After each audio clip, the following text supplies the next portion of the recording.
थोड़ी साइड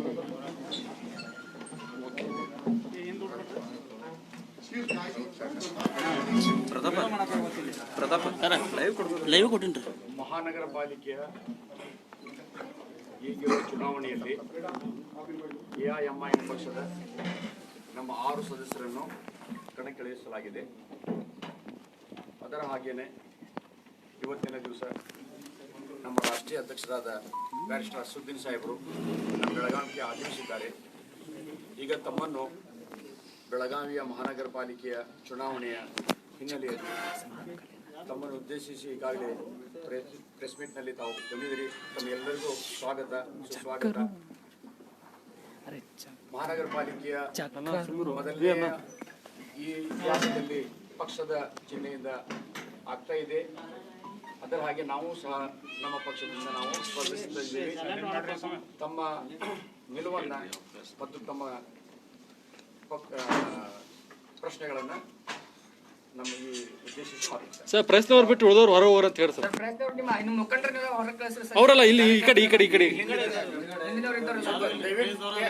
मेहरबानी करके जितने भी जो मीडिया के लोग आने हट जाइए, बाजू हट जाइए, मीडिया की नहीं हट जाइए बाजू सर ಹೇಳಿ हट जाओ भाई। ಯಾವ ಕಾಲಿದೆ पहले आपका आपका आपका सर आपका क्या है बोलो सर पहला। नहीं बोल रहे ना आप पहली बार बेलगाम आए हैं। पहली बार नहीं आप दूसरी बार आए। ಹಾಂ ಓಕೆ ಹಾಕೊಡ್ರಿ सर क्या स्ट्रेटेजी रहेगी सर? ओके जीतना है सर। आंकड़े कम रहे तो भी आपका पार्टी का क्या स्ट्रेटेजी रहेगा? आंकड़े जो 58 में है उसके अंदर 6 लोग उतना ही पार्टिसिपेट कर रहे हैं ना, इसलिए आंकड़े कम रहे तो भी आपका स्ट्रेटेजी क्या रहेगा? नेशनल पार्टी को क्या? देखिए जीतना हमारी कोशिश है और जनता के कॉन्फिडेंस जीतना, जनता के दिल में एक मोहब्बत बनाना, उनको हमारा जो भी काम है मैसेज है पहुंचाना और ये बताना कि कर्नाटका में बेलगाम हो या हुबली हो, यहाँ पर आपको एक इंडिपेंडेंट माइनॉरिटी पॉलिटिकल लीडरशिप की ज़रूरत है। और ख़ास तौर से कर्नाटका में जो जनता ने जिनको अपना एमएलए बनाया वो लोग धोखा देकर या अपनी आइडियोलॉजी की जो भी था उनका जाके बीजेपी को सपोर्ट किए, उसकी वजह से आज बीजेपी यहाँ पावर में है। तो इसलिए एक बहुत बड़ा यहाँ पर सूरत भी है, वैक्यूम भी है और इसीलिए एमआईएम पार्टी ये लोकल बॉडी इलेक्शन में हिस्सा ले रही है। और हमारा मानना ये है कि शुरुआत है और इंशाअल्लाह ताला यहाँ से हमको कामयाबी मिलेगी। तो और भी जितने इलेक्शंस होंगे उसमें हम लोग कंटेस्ट करेंगे। सर क्या एजेंडा रख के चुनाव में लड़ेंगे सर? डन मारो एजेंडा डेवलपमेंट है, वार्ड्स का एजेंडा ग्रास रूट लेवल पर एक लीडरशिप को पैदा करना है और ये बहुत बड़ा अहम काम है जिसके लिए हम पूरे मुल्क में मैं जाता हूँ, पूरे मुल्क में यही हमारा काम है। सर आपके फॉलोअर्स बहुत ज्यादा है इधर बेलगाम में, लेकिन एक्टिविटीज को नहीं, इलेक्शन के टाइम में उतना ही आप सामने लोगों के सामने जाएंगे तो रिस्पांस कैसा मिलेगा? फॉलोअर्स तो बहुत ज्यादा है सर आपके, लेकिन रहबरी सही नहीं हो रही इधर पे, क्यों ऐसा क्यों हो रहा है?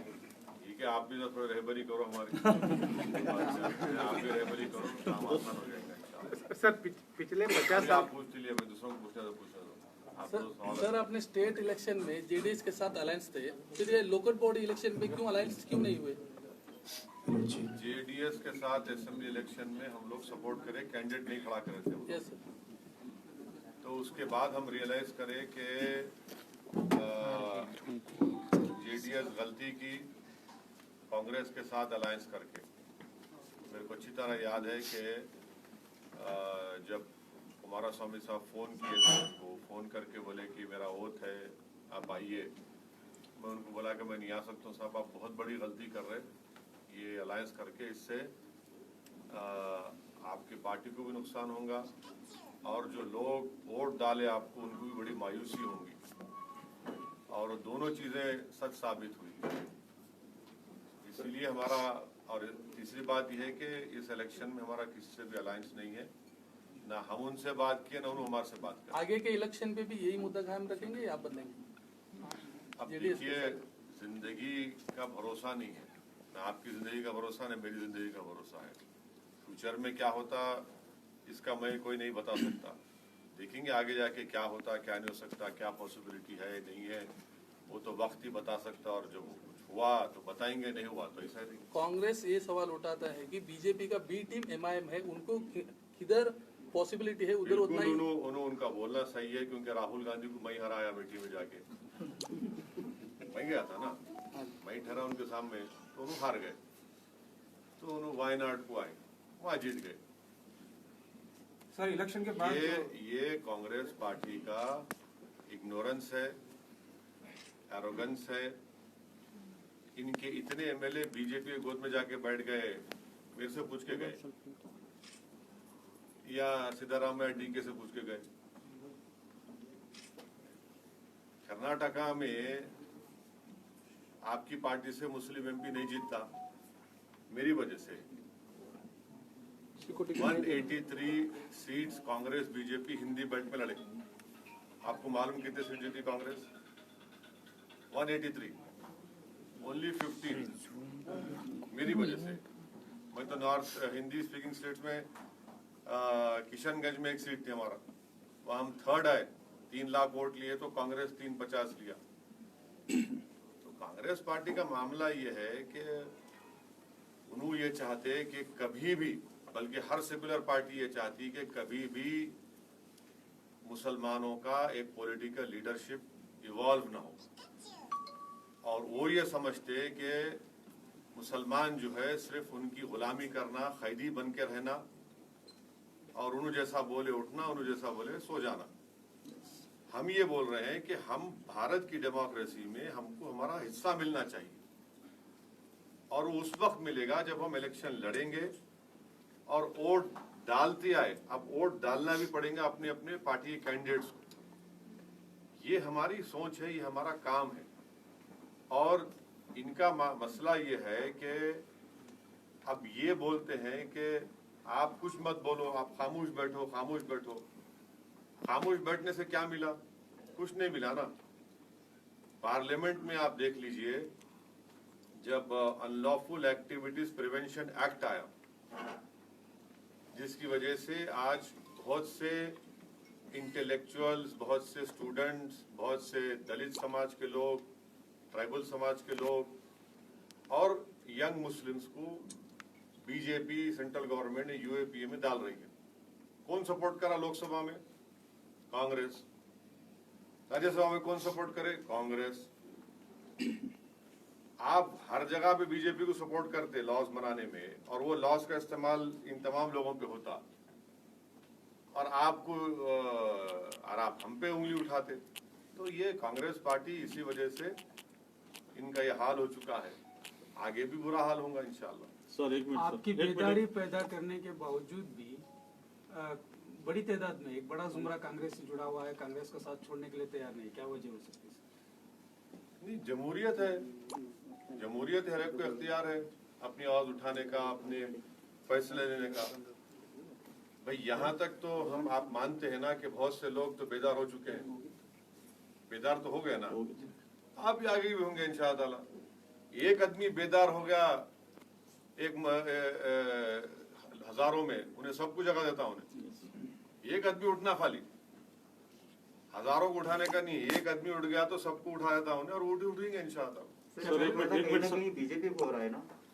क्या हो रहा बताओ आप?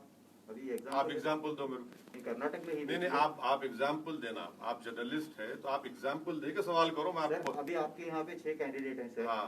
6 कैंडिडेट का फायदा बीजेपी को होगा ना उसी एरिया में। कितने यहाँ पे कितने जुमला कितने वार्ड से मेरे भाई? 58 वार्ड है सर। हाँ, 58 58 कितने पे नहीं लड़ रहे हम लोग? 6 नहीं, मैथ्स में वीक हूँ, बोलो आप 6 नहीं लड़े तो कितने बचते? नहीं, आप प्लीज बोलो भाई। 6 अगर नहीं लड़े तो कितने बचते? 52। हाँ, अब 52 में फायदा होता मेरी वजह से। नहीं लेकिन हाँ? 6 अरे 6 लड़े तो 52 में से फायदा होता। आप तो जीनियस है ना, मैं नहीं हूँ जीनियस। बाकी सब जगह नहीं, सुनिए 6 लड़े तो आप बोले फायदा हो रहा, नहीं लड़े तो फायदा होता क्या? आप ये बोलना चाह रहे ना? वो नहीं होता। लेकिन सर सर, एक ये एक जो वार्ड जो में मुसलमानों की तादाद ज्यादा है वैसे वार्ड में 2, 4, 5 ऐसे मुस्लिम कैंडिडेट्स हैं। हाँ तो वैसे इंशाल्लाह वो सब मिलके हम कामयाब करेंगे। सर एक मिनट सर एक मिनट। जो हालात है सेंट्रल गवर्नमेंट स्टेट गवर्नमेंट के, जो हर चीज महंगी हो रही है, इसके बावजूद भी लोग अपने आप को समझ क्यों नहीं पा रहे, या पॉलिटिकल जो अपोजिशन पार्टियां हैं लोगों को समझाने में नाकाम हो चुके हैं। क्या बीजेपी और कांग्रेस एडजस्टमेंट की गवर्नमेंट चला रहे हैं हिंदुस्तान? बिल्कुल चला रहे। वही तो बोला ना आपको, वही तो बोला ना मैं, तुम मेरी पीठ खुजाओ मैं तुम्हारी पीठ खुजा। वही काम हो रहा। तो इससे पब्लिक का हाल क्या होगा? पब्लिक तो परेशान है, पब्लिक का बुरा हाल है, पब्लिक तकलीफ में है। कोविड सेकेंड वेव के दौरान में इतने लोग हमारे मुल्क में, ऑक्सीजन नहीं मिला, दवाएं नहीं मिली, बेड्स नहीं मिला, चाहे कर्नाटका हो, दिल्ली हो, यूपी हो, कई बड़े बड़े सिटीज में, मुंबई हो, यहाँ पे नहीं मिला उन लोगों को। और ऑक्सीजन नहीं मिलता। हमारे मुल्क के होम मिनिस्टर जनाब अमित शाह मार्च एंड में, अप्रैल में पूछते, इस साल के स्टेट से पूछते आपका ने कितना ऑक्सीजन है, कितना होना आपको। पेट्रोल यकीनन सही बोल रहा है, पेट्रोल की कीमत आसमान पे चले गई। तो ये चीजें हैं, पब्लिक में गुस्सा है, पब्लिक में तकलीफ हो रही है, पब्लिक में बहुत एंगर है, मगर उसको कैपिटलाइज करना भी आना ना, बोलना चाहिए, उसको रिफ्लेक्ट करना चाहिए, वो नहीं हो रहा। तो ये इसीलिए क्यों नहीं हो रहा, क्या हो रहा, वो आप देखेंगे आप। सर इधर कोई भी बीजेपी के खिलाफ एक लाख रुपये बोलेगा, या तो उसको जेल होता है या तो परेशान होता है। लेकिन आप इतना सारा बोलते हैं बीजेपी के खिलाफ, मोदी के खिलाफ, तो आपको क्या बीजेपी पर हमदर्दी है क्या डर है आपका? सुनिए, आपको खुशी होंगी मैं जेल गया तो आपको खुशी होंगी मेरी मौत से? नहीं, आप क्या चाह रहे बोल रहे हैं? कर दो आप। सुनिए मेरी आवाज उठाता है, मेरी बात जेल में डाल देता है। सुनिए मेरी बात सुनिए। आवाज उठाना मेरा डेमोक्रेटिक राइट है। नहीं, दूसरा कोई उठाया तो कौन एग्जाम्पल परेशान होती है। बेलगाम में बहुत सारे लोगों को डाला। अरे भाई आप लोग चाह रहे क्या? मेरा राइट है, मैं उठा रहा हूँ, मैं पार्लियामेंट में बोलता हूँ। अब आप नहीं बोल सके तो मैं क्या करूँ? आप खाली यूं कहे तो मैं क्या करूँ? आप जाके मोदी गले लपेट लिए तो मैं क्या करूँ? आपको बोलना नहीं आया तो मैं क्या करूँ? अगर आप गूंगे हैं तो मैं जबान डालूं क्या?